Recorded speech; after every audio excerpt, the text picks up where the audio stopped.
Joseph d'Arimathée était sénateur de considération. Il attendait le règne de Dieu. Très probablement, il fut l'un des disciples secrets du Maître. Il siégeait au Sanhédrin lorsque le Christ y fut condamné. Et nous voyons dans l'évangile de Luc qu'il s'est opposé à cette condamnation, Luc 23, 51-53. Comme Pilate, lors de la comparution du saint et du juste, il dut s'étonner du silence de l'accusé et protester sans doute que Jésus n'avait rien fait qui fût digne de mort. N'ayant pu soustraire le Christ à la haine des Juifs et au supplice infamant, Joseph d'Arimathée va trouver Pilate pour lui demander le corps de Jésus.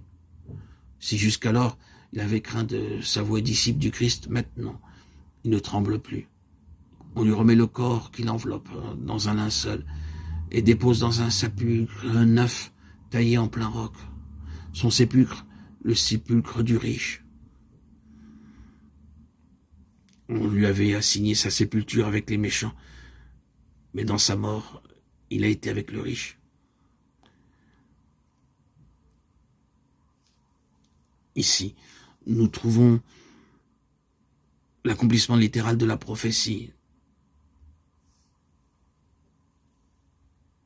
que Isaïe a annoncée.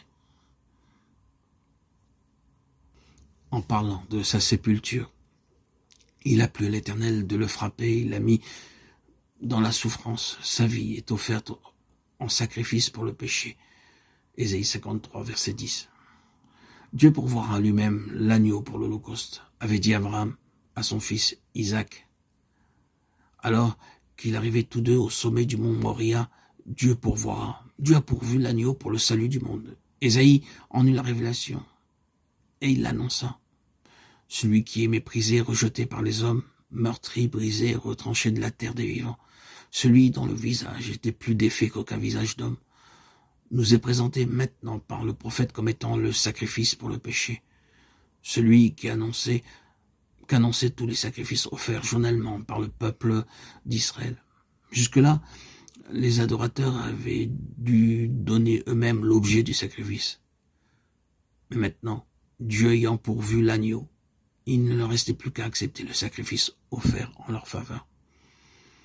Celui qui a poussé comme un faible arbrisseau devant l'Éternel et brisé de par la volonté souveraine de Dieu, il a plu à l'Éternel de le frapper, il l'a mis dans la souffrance.